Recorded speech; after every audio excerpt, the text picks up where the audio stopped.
dafee dhufee yeroon gaakkate dhukkuba kana koo wal gaggaafatu wallaansa isaa angaruu ta'ee yommuun ilaalu si furmaan isaa rakkoon mul'atee namatti argamullee sossobbii qaba waan keessaa garuu namni nu hubatu nageenya saraba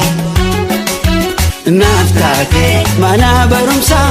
an kan kee ta'uutu na boonsa an kan kee ta'uutu na boonsa maqaan kee abjuu dhugoomsa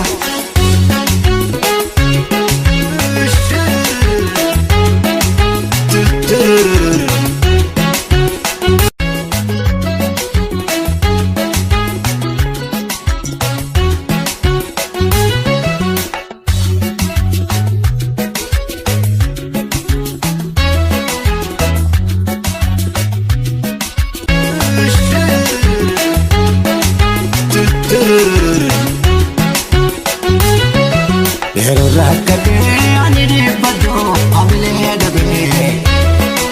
si malee eenyuu kan dafee dhufee yeroon gaakkate dhukkuba kana koo wal gaggaafatu wallaansa isaa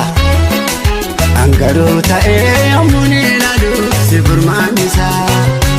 rakkoon mul'atee namatti argamullee sossobbii qaba waan keessaa garuu namni nu hubatu nageenya saraba naaf taatee mana barumsaa an kan kee ta'uutu na boonsa an kan kee ta'uutu na boonsa maqaan kee abjuu dhugoomsa